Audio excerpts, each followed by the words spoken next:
All right, folks, coming up on Roland Unfiltered for Wednesday, April 3rd, 2019. Dallas District Attorney overrules Dallas PD for filing felony charges against a black woman who was beaten by a white supremacist.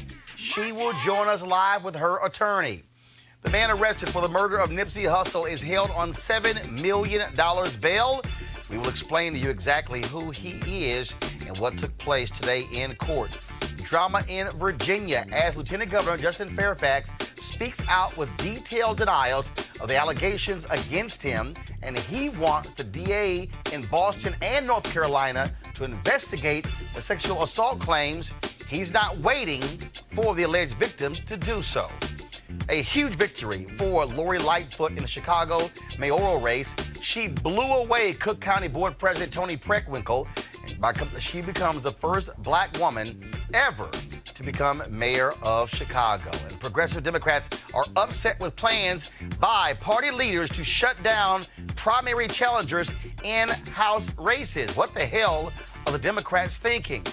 And a black owner of 3 television stations filed suit today charging another broadcasting company, the largest broadcaster in the country, trying to sabotage his stations. Yeah, he'll join us. Also, a new film on Netflix from Samuel Abazuwile, also known as Blitz the Ambassador. The film is called Burial of Kojo. And of course, it was distributed by Ava DuVernay's company, Array. Blitz will join us to talk about that movie. Folks, a packed show. It's time to bring the funk on Roland Martin Unfiltered. Let's go. He's got it. Whatever the biz, he's on it. Whatever it is, he's got the scoop, the fact, the find. And when it breaks, he's right on time and it's rolling. Best believe he's knowing. Putting it down from sports to news to politics. With entertainment just for kicks, he's rolling. It's on go, y'all. It's Roland Martin, Rolling with Roland now. He's funky, he's fresh, he's real, the best, you know he's Roland Martin now.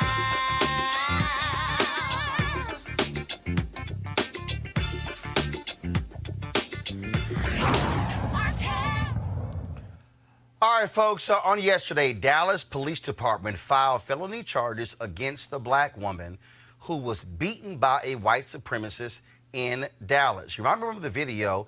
We're warning you right now, it is traumatic video, and this is the video, again, of LaDajanik Lee. I hope I pronounced that correctly. She's being beaten by Andrew Sheffield, folks. He was initially charged with misdemeanor charges, but because of the public outcry, look how he's just literally beating her, pummeling her. He was charged with a felony. Well, the Dallas the Dallas Police Department filed felony charges because they say she caused damage to his vehicle after this took place. They say some $3,000 in damage. Late last night, I got a notice from the Dallas District Attorney's Office, an email stating they were aware of the charges and they would address it today. Well, they did. They dropped the charges. Joining us right now is Miss Lee and her attorney, Lee Merritt. First off, Miss Lee, hope I pronounce your name, please, the first name? LaDajanik, sorry. So I'm going to ask you first. First off, were you shocked to see Dallas Police Department file charges against you when you were the one who was pummeled, beaten by this white supremacist? I was very shocked. And when it happened, I mean, what, they said that you, damaged his car window or something along those lines? Yeah. When you, that night the event took place, what was crazy to me was that when he gets released after filing misdemeanor charges, you were still being treated in the hospital. Yes. And with this particular event that night that happened, can you explain to us, again, what took place? I mean, how did that even happen where all of a sudden you encounter him and then he just starts wailing away, beating on you? Hey, Roland, the district attorney, who hasn't had a chance to interview her yet, has asked that she refrain from sort of reciting the facts. She can talk about how she feels about the incident and, her physical condition, but she's not going to walk all the way through the facts, okay? So, but what we were told is that there was an encounter over a parking spot. He gets upset with her, and then he decides to, when she confronts him, he pulls a gun out in the encounter while she is trying to call cops, and that's when he starts beating her. Yeah, and that's exactly it. And that's the part that's not caught on tape is that she let a friend out of the car who was staying in a hotel across the street. The friend who had a few drinks took a while to get out of the car, and so she waited. And Sheffield waited until she was alone, until the friend was then into the hotel room, then suddenly approached her and told her that she was facing the wrong way down a one-way street. He actually obstructed her path and refused to move out of the way. When she drove around him, he followed her to the parking lot. And that's when someone noticed him berating her with racial slurs and profanity. It was the hotel clerk across the street, and he began recording. And the rest is what's caught on that video. So one, Dallas DA dropped the charges. Have they talked to you? Have they talked to you, Miss Lee, to apologize for charges being filed? I mean, people were shocked and stunned if they're coming after you when this is white supremacists who was the one beating the hell out of you. They haven't. No, they haven't. I was shocked myself, but they haven't came to apologize. In fact, Police Chief Renee Hall, since she learned that the DA's office threw out the charges, she doubled down and said she felt she did the right thing, which is really... I'm sorry, you're saying... Let me hold on. You're saying that the black police chief in Dallas believes that her officers did the right thing filing felony charges against Ms. Lee when initially the white supremacists had misdemeanor charges filed against him. That's right. And she defended the actions of the misdemeanor charges being filed against this man, despite him carrying a gun and despite the vicious assault that everyone is seeing now. She defended the misdemeanor charges initially, and now she's doubled down on, quite frankly, stupid, and defended these charges that have now been dismissed by the district attorney. What happens next? What's next in this case? Well, the district attorney, it is now in the district attorney's hand, and we're hoping for that interview that I mentioned a moment ago. The reason why Ms. Lee is not talking about the facts right now, once it gets to the DA and he interviews her, he can pursue additional charges. We believe that there was a racial motivation behind this assault, and that the DA will be able to present evidence of that to a grand jury, get an indictment, and then we get a trial date and hopefully see this to a prosecution and a proper sentence. All right, then. Well, first of all, Ms. Lee, last question for you. Are you still experiencing trauma, any pain, injuries still from that beating? Yes. You can describe it. I'm having head pain. I have migraines every day. I have ear pain from he busted my ear, so I can't sleep on the left side because the pressure from my ear touching the back of my head, it hurts really bad. I can't eat, sleep sometimes. My eating is all the way off. Well, we certainly are sad that you had to go through all of this, and hopefully there'll be justice in this case. We certainly appreciate both of you joining us. Thanks a lot. All right, thanks, Roland. All right, I want to quickly go to my panel here just to get their thoughts about this. Again, this strange filing of charges against her and then them actually doubling down on it. Kelly Bethea, communication strategist, Robert Patillo, civil rights attorney. Robert, that's sort of dumb if you're the police chief. Well, I would have to get more information because if they hadn't seen the video initially, if they were just going by the statement. No, they filed the charges yesterday. That video's been out several days. Understood. Even if it was out of when they were making the charging documents, if they hadn't seen the video, they may have decided to charge both parties. So you need more information on that. Both parties were not charged. What initially happened was the video was out day one. He got charged after the video came out. He got charged misdemeanor, goes in jail. Outcry, how in the hell is this guy, because a lot of racist comments online. He gets put back, they rearrest him, they file different charges against him. Then he, of course, makes bail again. Yesterday, they decide to file charges against her. Last night, around when we got off the show, 7 p.m. Eastern, I had an email from the Dallas District Attorney's Office saying they were made aware that Dallas police that day had filed charges. They said, we'll address this issue tomorrow.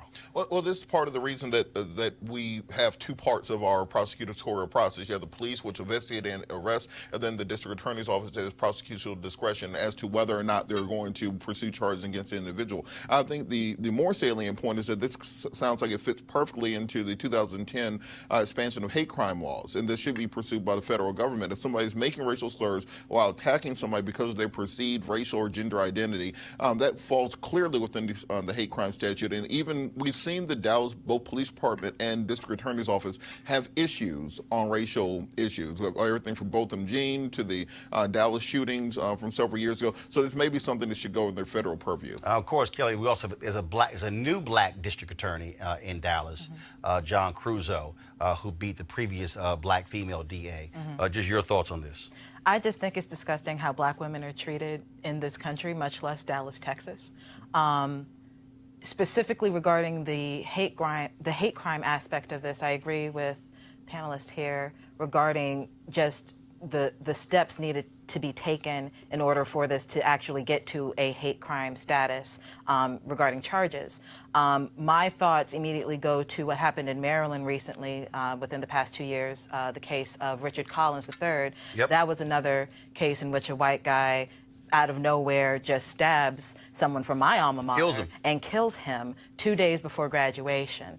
And recently, Maryland just said that that is not. Yeah, no hate crime charges. There's no hate crime charges. So my concern with the new laws coming out regarding what constitutes a hate crime, do you have to say before you kill somebody or before you hit somebody, hey, you, black person, I don't like you, therefore I will stab you. It's never going to be that explicit. So who exactly is this law going to protect? All right, let's go to Los Angeles, folks, where the man charged with the murder of Nipsey Hussle is being held on $7 million bail. That man, his name is Eric Holder.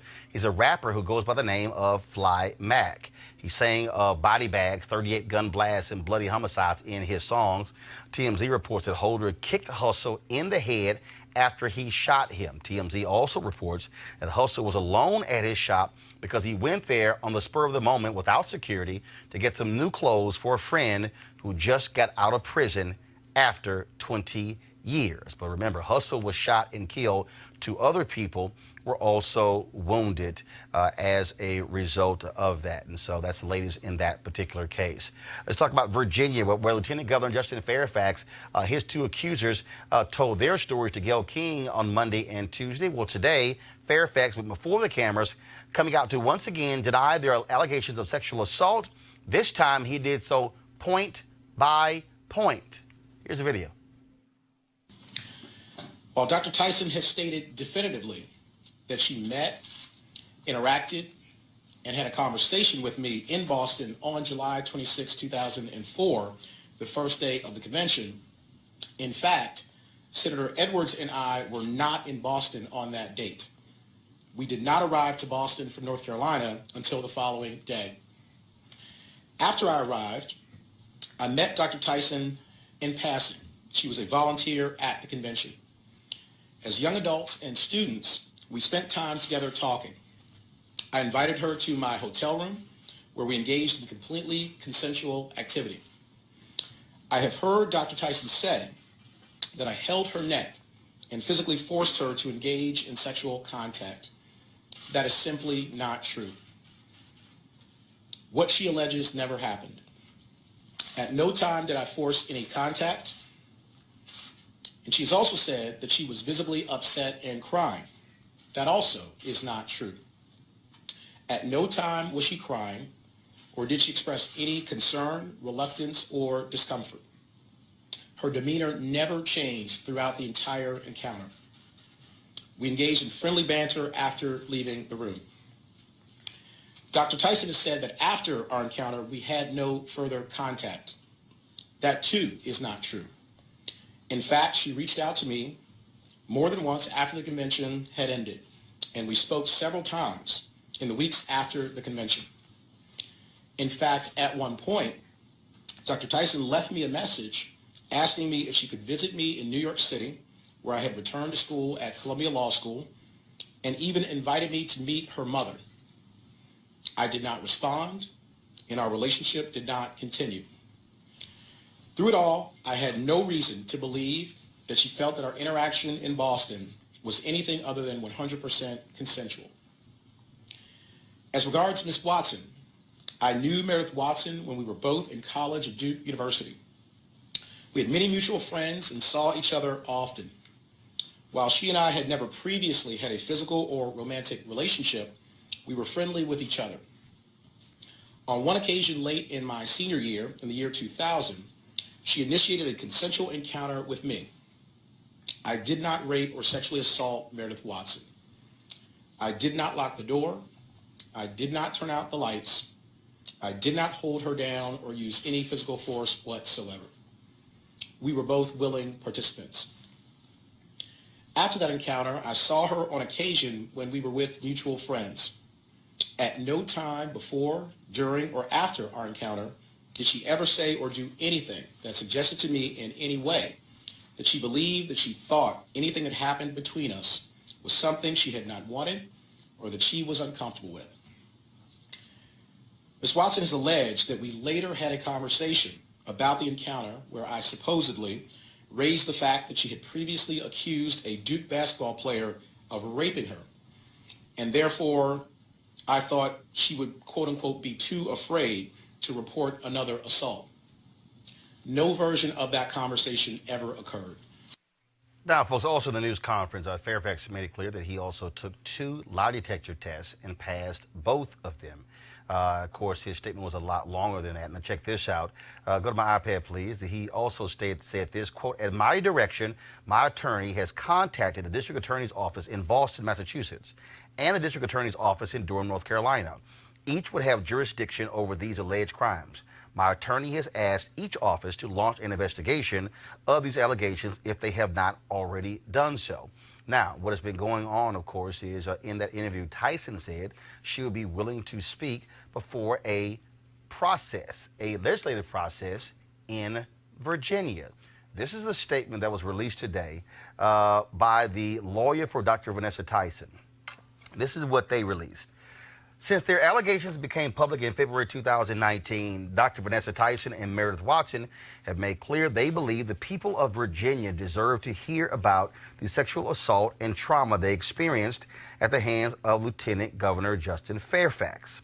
They have asked the members of Virginia's legislature to come together to determine a process that will provide due process to all parties while allowing the people of Virginia to judge for themselves whether Lieutenant Governor Fairfax deserves to hold his position of trust and power. Given the General Assembly's inaction, Dr. Tyson decided to appear and answer questions about the incident in a national television interview. Today, Lieutenant Governor Fairfax made a public statement to members of the media in which he responded in a piecemeal fashion to the accounts of both women.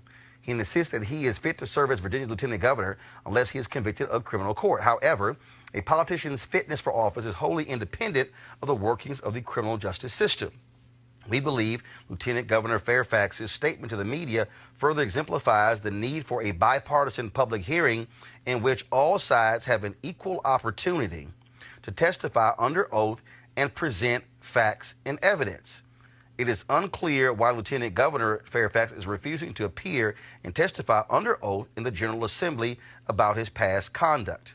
While Dr. Tyson and her legal team have been in touch with the Suffolk County District Attorney's Office, and she has not ruled out pursuing criminal charges, the Virginia General Assembly must fulfill its responsibility to the people of Virginia to ensure the integrity of the Commonwealth's leadership.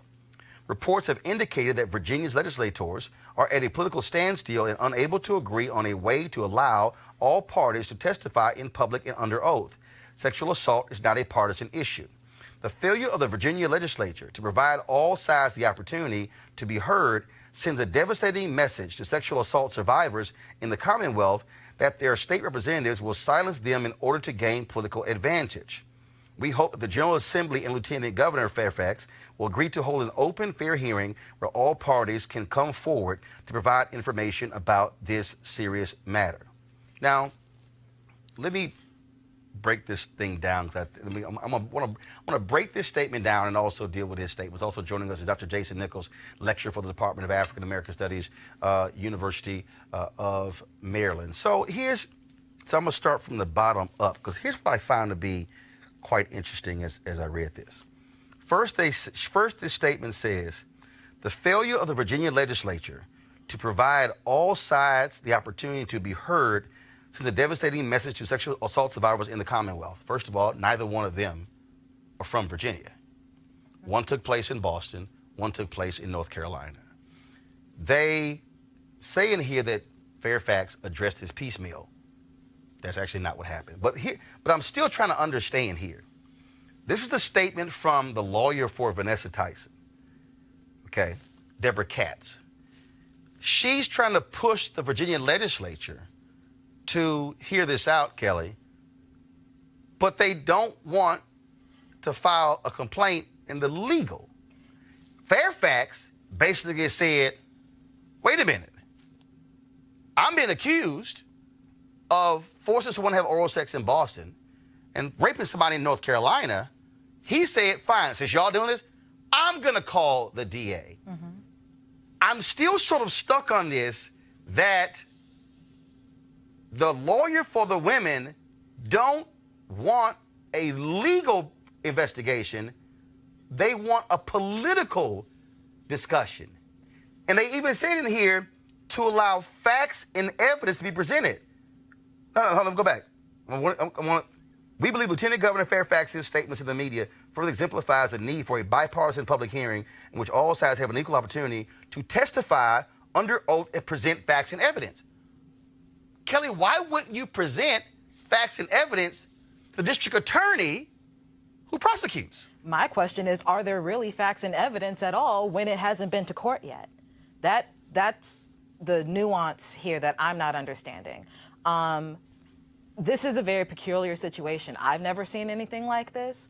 And like you said, the fact that Fairfax is actually saying, hey, I actually want this to be prosecuted in court, real court, so that he can be legally cleared of this. I think it sounds like they want him tarnished on a political end and not actually prosecuted, because maybe they don't have a strong enough case for actual prosecution, but maybe just enough in the court of public opinion to actually do some damage to his reputation. I am not one to say that I don't believe a rape victim. I'm not saying that whatsoever. I'm saying that this is strange, period. Robert, you're a lawyer. How are you looking at Well, yes. you know, I've always been on the record, believe women. It's time for us to listen to women. Absolutely. It's time for us to give these women a voice and to be Hello, heard. you say, But- what you say on the record? You say on the record to listen to women and believe, or listen and then see what happens? Listen, investigate, and give them Okay, got it. credibility, because too often in the past it was dismissed offhand. Right. And that's what prevented women from coming forward with these allegations. In this particular case, the statute of limitation in Massachusetts for sexual assault and rape is 16 years. That'll be in 2003. This is still within the statute of limitations. Right. If they wanted to file criminal charges in Boston, they could do exactly that. And in fact, the Suffolk County DA, who was a black woman, she came out in February and said, if a complaint is filed, I will investigate. In mid-February, Tyson's attorney said they were going to meet with the DA. They've yet to do so. But it's interesting that they would release this statement demanding a legislative hearing to present facts and evidence, but not file a complaint. Well, I think the reason they chose that path is that it's unprovable in the court of law. You're never going to get to a beyond a reasonable doubt between what happened in a bedroom between two people with no physical evidence, no physical violence, no recordation thereafter. Most people don't take notes and keep a ledger of what happened after sex, and I think that's why they're not going to a district attorney. So now you got to ask the question. Again, reading that statement again, it sounds to me, reading that statement, they're saying we want court of public opinion. We don't actually want to file a legal complaint. We want the court of public opinion to determine whether or not he should go. Well, the issue is that they cannot prove this in a court of law. That there's because there's no DNA, no physical evidence, no witnesses, no letters, emails, text messages, social media posts, anything along those lines from 2004 that could prove this in a court of law that there was any incident that took place. The lawyer's position is to have this testimony go forward, much like in the Kavanaugh hearing, where there was no criminal charges filed, but they do want their story told in public. And she was the attorney for Christine Blasey Ford. Mm-hmm. Jason, what do you make of this? Because, and then especially, what do you make of Fairfax saying, okay, fine, y'all don't want, I'm going to tell the DA, launch an investigation. Well, I was thinking the exact same thing that was said, and that is that this is very difficult to prove without any serious evidence. It's been a long time. My question is, if this happened, would they have told a friend, told somebody, had witnesses that they could pull forward? And as far as the political damage, I feel like it's already been done. I would honestly, if I were Justin Fairfax's friend, family member, I would tell him to step down and perhaps do something else. Why? This has been, I'm sure trying for him, trying for his wife, trying for his family. But why would you say step down? His reputation has been tarnished. But I'll ask both of you as men. If you were accused of this and you were adamant you didn't do it, your name it's already there. Why wouldn't you fight? Why wouldn't you fight for your name? Well, because I don't want to be on camera detailing off my sexual activity from college in front of a national audience for a panel of people to be breaking down. But it's already happened. So what I would do is I would step down. I would then go through the process of clearing my name. I would take the polygraph test. I would go to the DA. I'd get all of my records together, showing that all the proof that I can, and present that to the court of public opinion, and then come back. Okay, I think it's impossible to properly govern while doing it. Where would you present it? Sit down with Gayle King like everybody else does. No. Sit down with Oprah like everybody else. Kelly, here's why, to me, that doesn't fly. Because the moment he resigns, no discussion. Maybe not. I think if he resigns, it's okay. First of all, on their side, we got what we want. We're good. Mike Espy, when he went on trial, he had to resign as the Secretary of Agriculture under Bill Clinton. They said he accepted bribes, Super Bowl tickets, things along those lines. He had to resign. Went to trial. Was acquitted. First thing he said was, where do I go to get my name back? He said, where do I go to get my name back? He ran for United States Senator against, I forgot what her name is, in Mississippi. They were still accusing him of accepting bribes, even though he was found not guilty in a courtroom. Where do you go? And I understand that predicament, but at the same time, the situation in which you just described happened a while ago. We are now in a space and time, especially with social media, where you can kind of control your narrative a little bit more than just relying on the big networks. So when it comes to Fairfax, I think your example regarding Kavanaugh is even different from the Fairfax situation, because Kavanaugh... Which example? When you were saying how the lawyer... No. I was simply stating a fact. The lawyer for Tyson is the same lawyer for Christine Blasey Ford. I thought you were making... They have the same lawyer. Oh, okay. Well, even in that situation, Kavanaugh was trying to get the seat, as opposed to Fairfax, who is trying to keep his seat. So I think in that situation, it's a little bit different in that kind of hearing was a little bit more appropriate, because she was trying to prevent him from getting a role as opposed to taking him out. Roland, and also, I'm going to read this here. This was a tweet that was sent out by Catherine Watson, who was the White House correspondent for CBSN. Justin Fairfax, and see, this is why, for my deal is, no, I'm going to stay here and fight. She said, Justin Fairfax is basically saying that women accusing him of sexual misconduct should stay in their place, quiet and out of the public eye. But this was the quote she used from him. I do not believe the national television appearances or legislative hearings are the right vehicles to get at the truth. That's not what he said. He didn't say stay in their place, stay quiet out of public eye. If I'm Fairfax, first of all, the governor of Virginia can only serve one term. He was going to be the favorite to be the gubernatorial nominee in Virginia. The reality is, you've already put it out there. You're accusing me of rape. You're accusing me of forcing you to have oral sex. In the public's eye, a resignation means I'm guilty. If my name has been so tarnished and I can't run for governor in 4 years, then damn that, I'm fighting. My deal is I'm not going anywhere.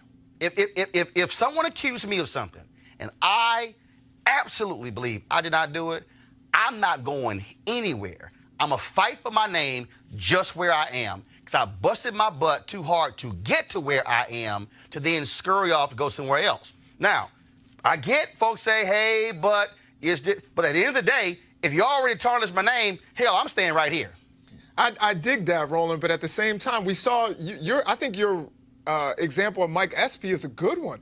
Mike Espy went away, chilled for a minute, came back. No. He didn't go away and chill. That was a court trial. Right. Y'all just said you're likely not going to have a court trial.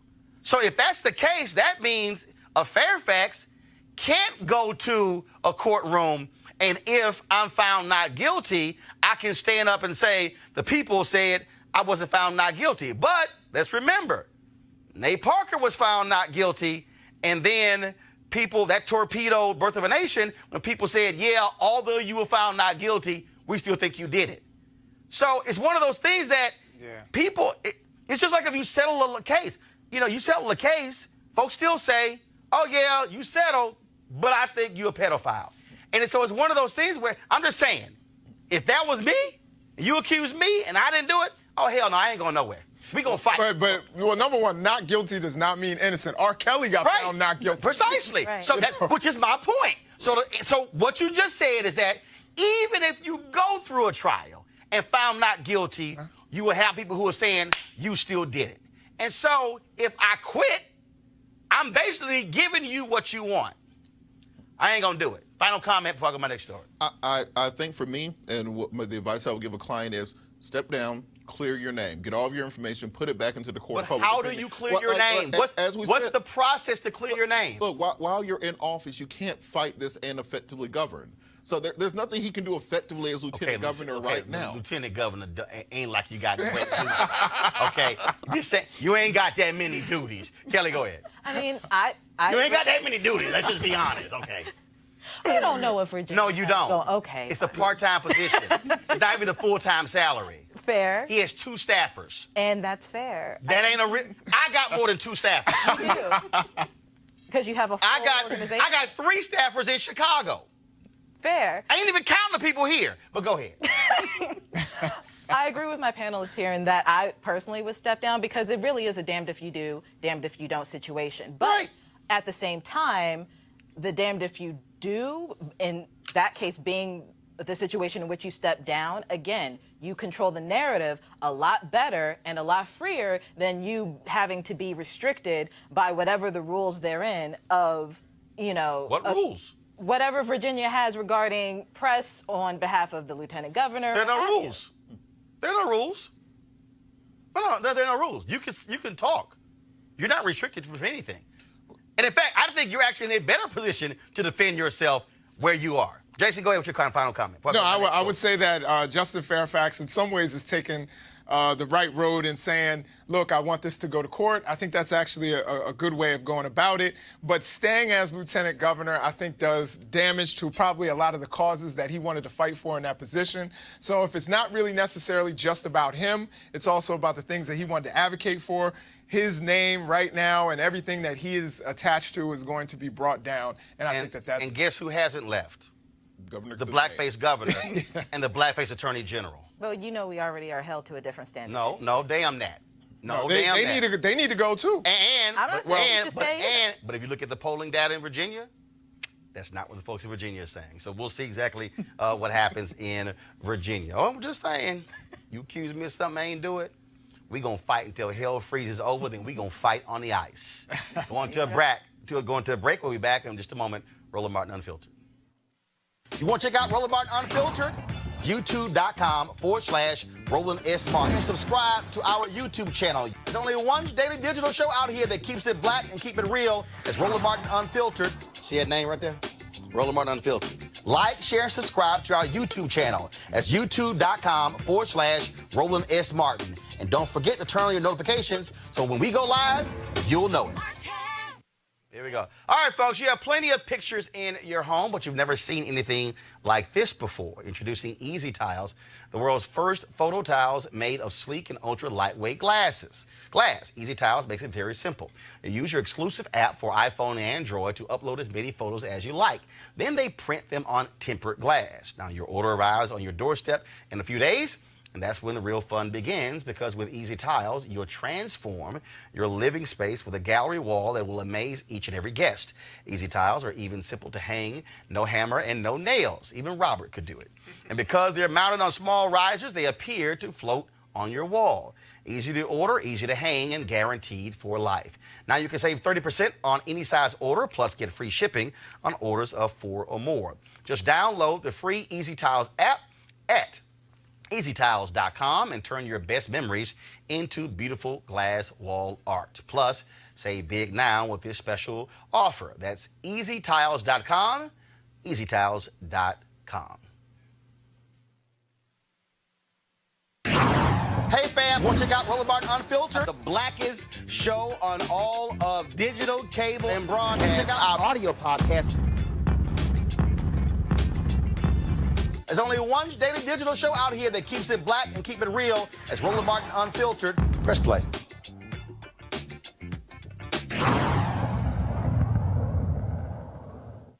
All right, y'all. Lecture day yesterday in Chicago, and Lori Lightfoot, she is now the new mayor of Chicago.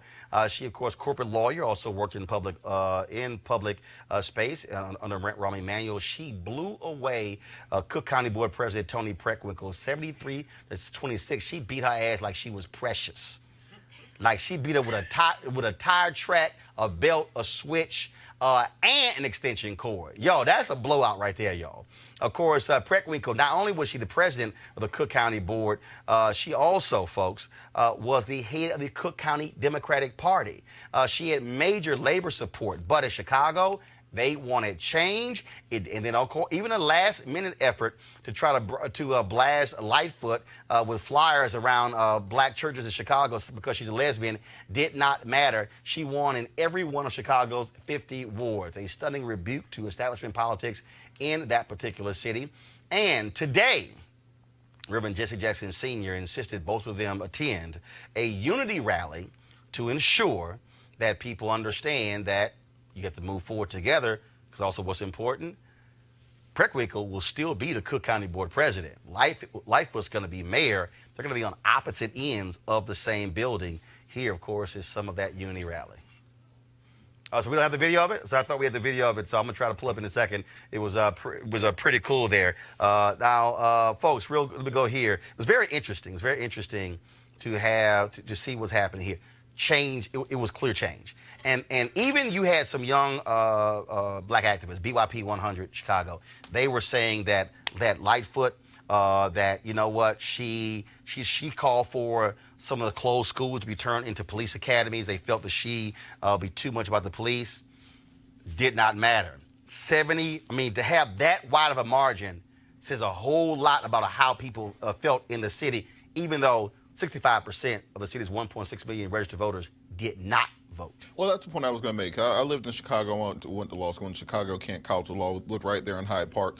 And what we saw during the primary leading into the final part of the election was all of the progressives got together and beat each other up so much that you ended up with people who didn't represent that agenda being the final two candidates. She came in first in the primary, which was stunning to people. They had so many people in that field, and something that the Democratic candidates for president can take a look at. The fact that we have that many people cannibalizing each other, you end up with a result. Instead of unifying behind one candidate, end up with a result that people don't support. You have 300,000 people out of this population in the city of Chicago who voted for Lightfoot. About 150, 160,000 voted for Periwinkle. What she has to do is go to those disparate parts of the city, go to those, build coalitions with those candidates who did not win, listen to those voices, listen to those agendas, and then find a unity message going forward. The first press thing that came out today from her was, we have to prosecute Jussie Smollett. Like, no, get out there in the streets, find out the things people care about. Right, understand the things that ain't the first thing. 3,000 people got shot in Chicago last year, and you talking about Jussie Smollett. Right, I'm just saying that ain't a win and one. Reverend Jesse Jackson Sr., of course, Rainbow pushed for them to have this unity rally, where they also shook hands. The two of them hated each other during this campaign. And so this is from Reverend Jackson's Twitter feed of this unity rally of Preckwinkle as well as Lightfoot. Mayor-elect Lightfoot last night to congratulate her. It's been a hard-working campaign. And I pledge to work with her. I want to thank all of the folks who came out yesterday to vote in our elections. I want to thank in particular the volunteers and staff in my campaign. We have some real challenges ahead of us in our county and our city. And I look forward to working with Mayor-elect Lightfoot to address those challenges. Thank you. I will, of course, begin by congratulating and thanking President Preckwinkle on her candidacy. She deserves our respect. Yeah. And she will have my personal commitment. She and I share many of the same policy goals, from criminal justice reform to living wages to equitable investment in our neighborhoods. And while this was a spirited campaign, those shared values will serve us well as we work together for the good of the city and the good of the county. All right, Kelly. Historic. First black female mayor of Chicago. And I think that's the biggest accomplishment, so to speak, from a social standpoint that's going on here. I, for one, am happy to see that. I'm a little bit surprised considering the internalized homophobia of the black community, the fact that this happened. Oh, white folks homophobic too. That too. Let's not act like black people are somehow pathological. It's white global. folks homophobic too. It's absolutely global, but I can only speak for who I can I'm speak a for part white of. people too. Okay. We know what they do. Fair. They live here too. Absolutely. Jason. Yeah, no, I would agree. I think it was amazing. It was probably the most significant election that we've seen since Harold Washington. The fact that you had two black women, and to look at them, two black women with natural hair going up against each other, I thought it was fantastic. However, I think Lightfoot just outgrinded Preckwinkle. You know, she went to every part of the city. She just didn't focus on the black community, and that's why she won. Well, but first of all, you compare those two. The black turnout for Harold Washington was almost 90%. Right. The turnout here was woeful. Woeful. Yeah. Let's talk about Ferguson, where Michael Brown's mother, she ran for the Ferguson City Council and lost. She came in third in the three-way race. The winner was another black woman, Fran Griffin, who had been organizing for the last 5 years in Ferguson. So we certainly want to congratulate Fran Griffin on that. And again, it's about folks running. Now, let's talk about Democrats. The DCCC, they don't really want that.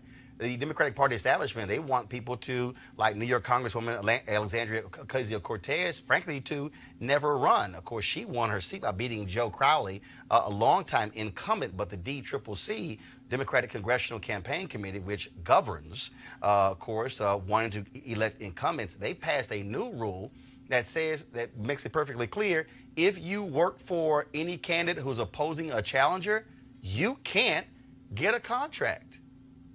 Oh, AOC, as well as others, including Ayanna Pressley, who upset an incumbent in Massachusetts, saying, if y'all lost your mind?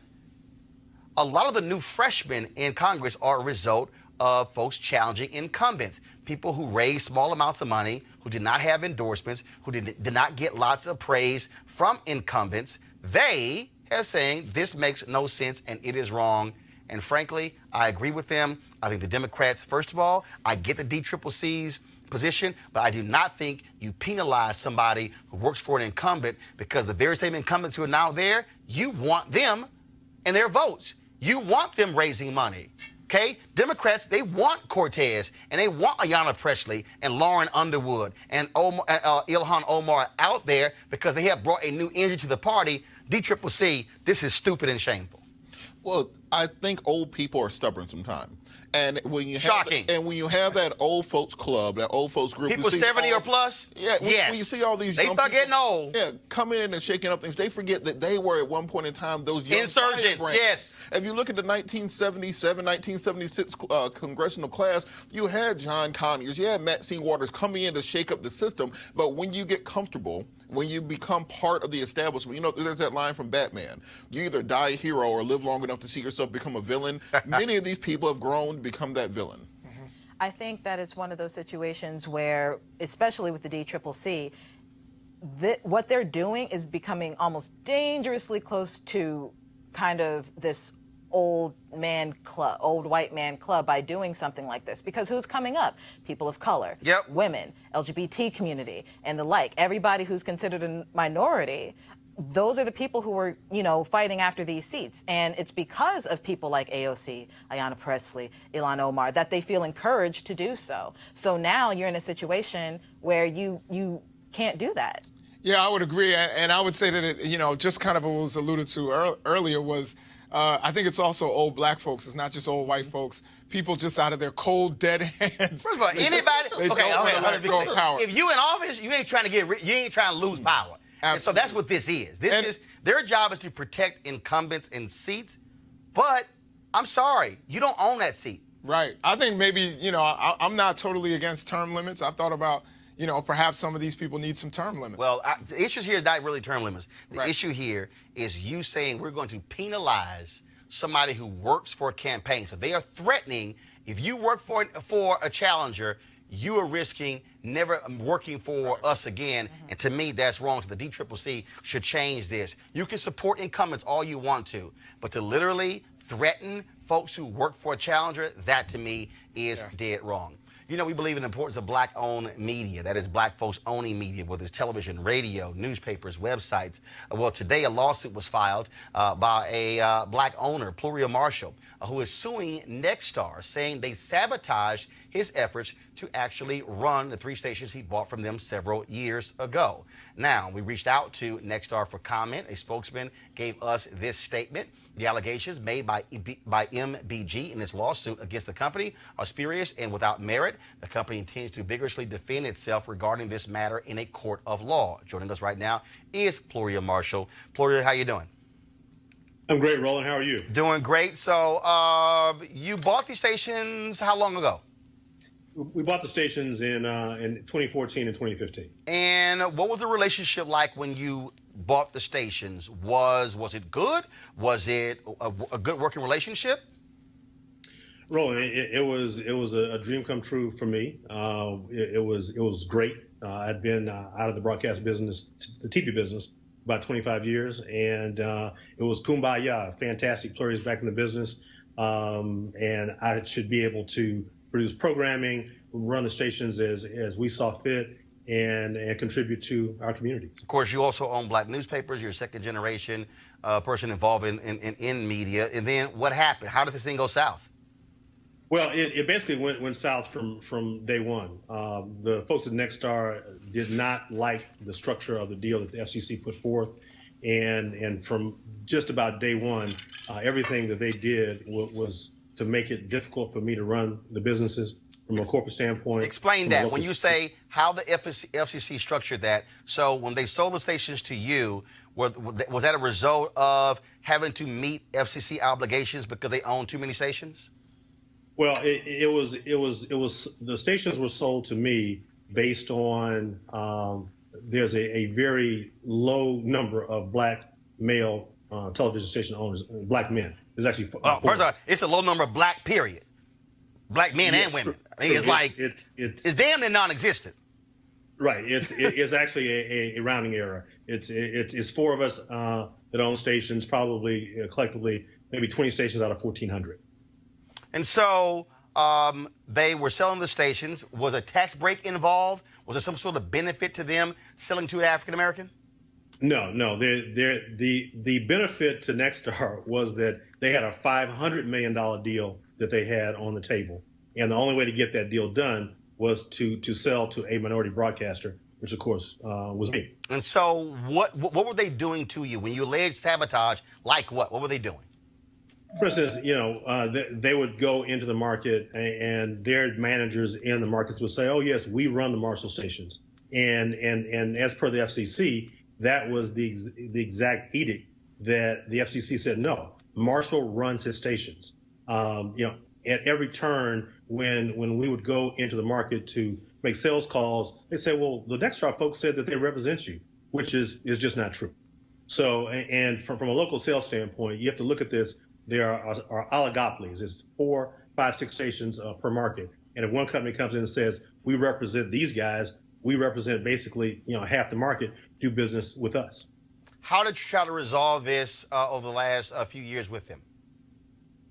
We have attempted to negotiate with them. We have tried to restructure the contracts that were more in line with this deal. Nexstar is relying on this a sidecar. I know it's in the weeds, but it's a structure that is not what we are. So their response was, this is the way it is, take it or leave it. And So you filed a lawsuit in federal court. They deny exactly what took place. Yes. And again, the point I made earlier, this speaks to the larger issue, the fact that we used to have far more African Americans who own television stations and radio stations, and that number has dwindled tremendously, and that has a direct impact on our ability to be able to participate in wealth building, but also to control the content. Correct. I mean, it's radio's non-existent. Television is non-existent from an ownership standpoint, and everything that has been put in place by the FCC, and they're well-meaning. When this deal was struck, it was monumental. The Congressional Black Caucus endorsed it. All the commissioners endorsed it, and for Nexstar to basically say that our allegations are false and untrue is just far off base. All right, then, Employer Marshall, we surely appreciate it. Thank you so very much. Thank you, Roland. Take care. All right, folks, calling all HBCU alumni, students, and leaders. I want you to, and I need y'all to do this here, okay? I need you to do this here. I'm not going to read it that way. Y'all, this is free money.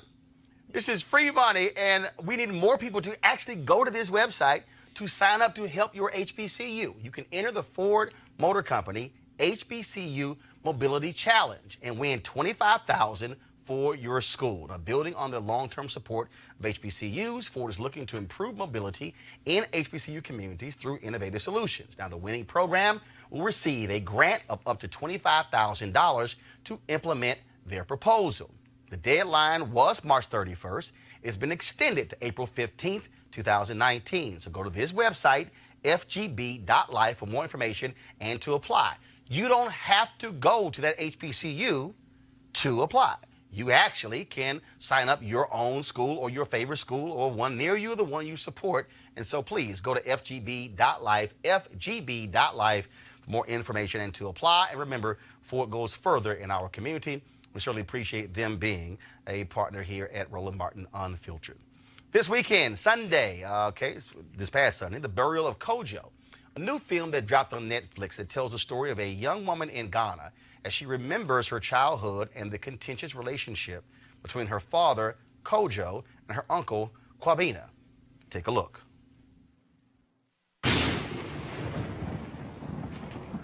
The story of my childhood is a strange one. So strange that most people find it impossible to believe.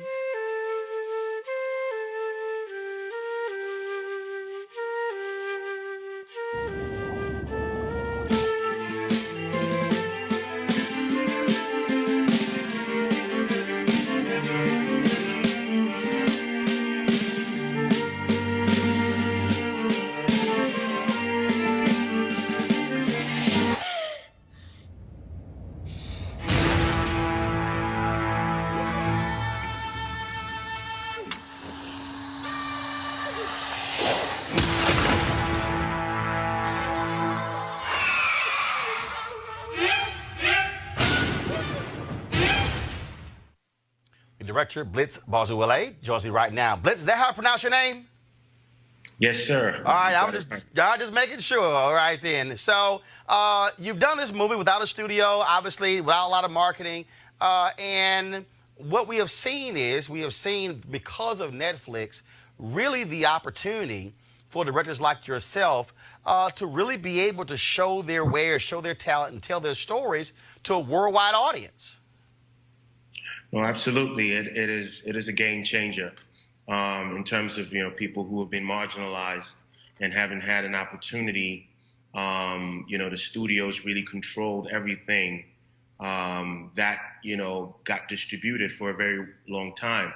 And so especially work that were either from the continent or foreign films, as they'll call it, never really stood a chance. Obviously, with Netflix, it's become a lot more democratized. And obviously, with someone like Ava DuVernay, who is in there blocking for us, it also makes it an amazing opportunity.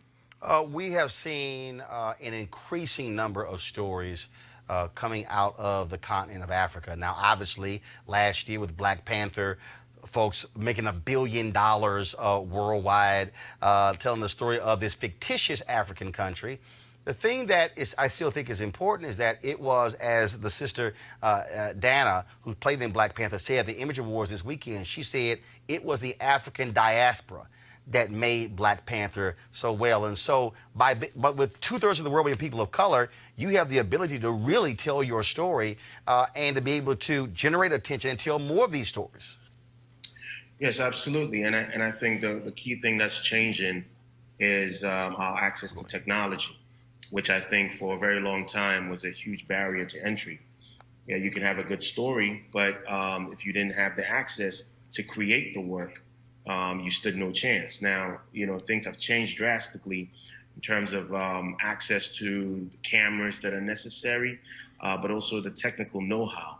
And I think that has inevitably evened the playing field. Now, as it concerns, our global diaspora being supporters of the work, I think for me, I know that the barrel of Kojo's success is hinged on the diaspora. We took the film to Brazil, which is, the largest Black population outside of the continent in terms of countrywide. And the response that was amazing. And, of course, we routed it through the U.S., and that has enabled us beam it across the world. And I think that's one very key difference between then and now. Jason. So, Blitz, congratulations on the film. It looks amazing. I can't wait to go home and watch it. Now, you're blazing new territory. Who were your influences to get into film? So, there are a few legends back on the continent, some of whom are in the diaspora as well. So, Haile Gerima, who is a phenomenal filmmaker from Ethiopia, Absolutely. But he's a Howard professor, is one of my huge influences.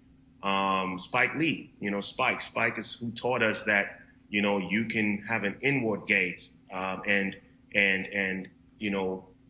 represent your people with grace. And he was the first one that I saw also have this amazing ability to communicate, not only in the work, but also in the marketing of the work. So, Spike is a huge inspiration for me, and I'm sure for many filmmakers across the world. Kelly? How do you plan on making sure that people like you and younger than you actually have the same opportunities as you after the huge success of your film that I'm sure will happen? Well, it's about sending the ladder back down, and Ava has proven that time and time again. And I'm a beneficiary of her saying, it's not enough for me alone to be in this space.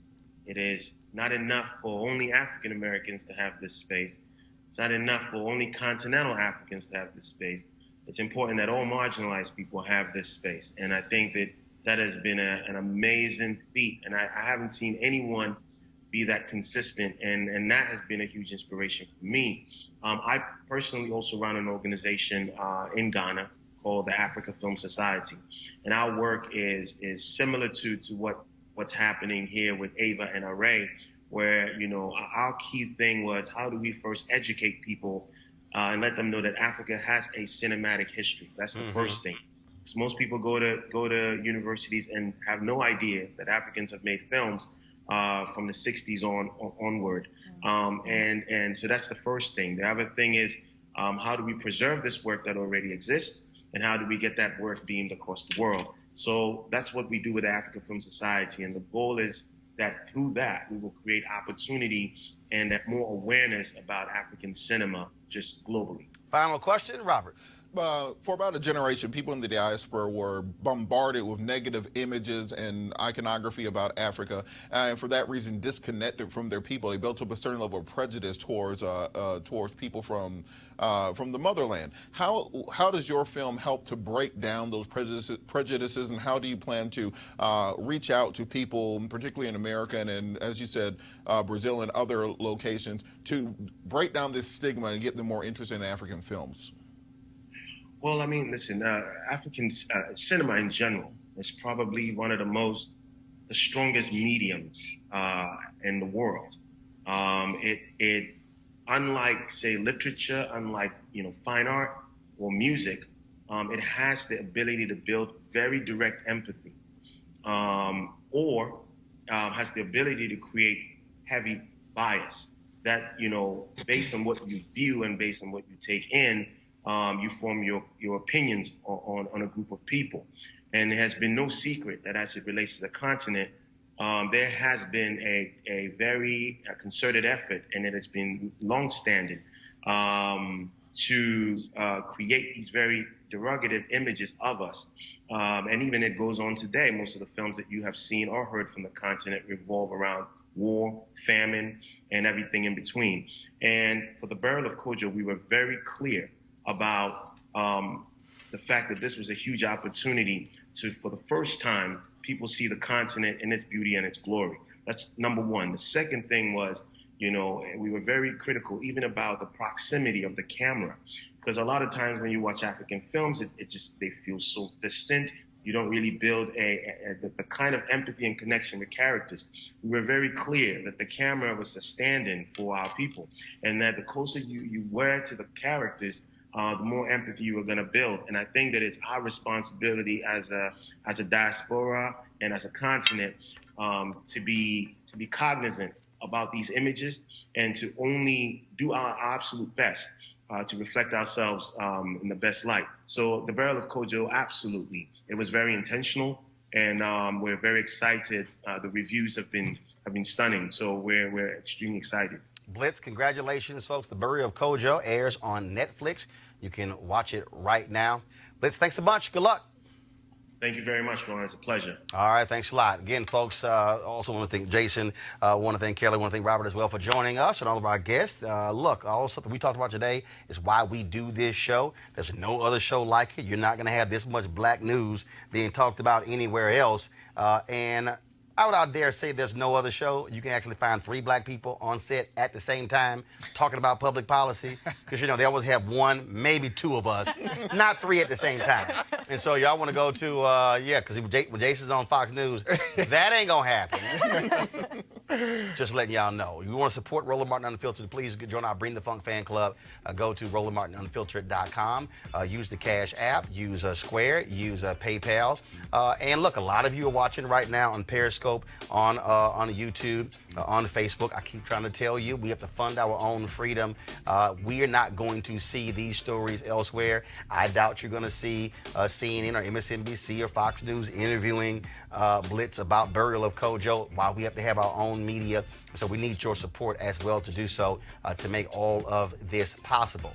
Literally, if all the people who literally are watching right now, you will actually double the number of folks who've already joined our Bring the Funk fan club. Had a brother today who gave $2 on the Cash app, and he said, that's all I got. I said, every dollar counts. And so whether it's 2, 10, 50, 100, 500, 1,000, doesn't matter. You can give monthly, you can give yearly as well. But we have to have a place where we can have our own conversation, tell our own story. And as the first black newspaper, Freedom's Journal, said in 1827, we wish to plead our own cause. Too long have others spoken for us. Now, as you just heard from him, because of digital media, we can speak for ourselves. So go to RolandMartinUnfiltered.com. Join our fan club. Tomorrow, we're going to talk about Joe Biden. He released a video today apologizing for being in people's personal space. Is it that big of a deal? Also, in Tennessee, Republicans doing more BS, trying to penalize groups who register people to vote. We'll talk about all that tomorrow. Y'all know we're going to bring the funk. Holla!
Hey fam, want to check out Roland Martin Unfiltered, the blackest show on all of digital, cable, and broadcast. Check out our audio podcast.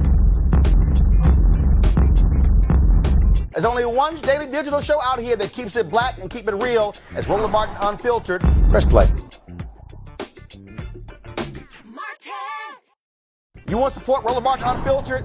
Be sure to join our Bring the Funk fan club. Every dollar that you give to us supports our daily digital show. There's only one daily digital show out here that keeps it black and keep it real. As Roland Martin Unfiltered. Support the Roland Martin Unfiltered daily digital show by going to RolandMartinUnfiltered.com. Our goal is to get 20,000 of our fans contributing $50 each for the whole year. You can make this possible. RolandMartinUnfiltered.com.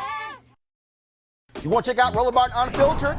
YouTube.com/Roland S. Martin. And subscribe to our YouTube channel. There's only one daily digital show out here that keeps it black and keep it real. It's Roland Martin Unfiltered. See that name right there?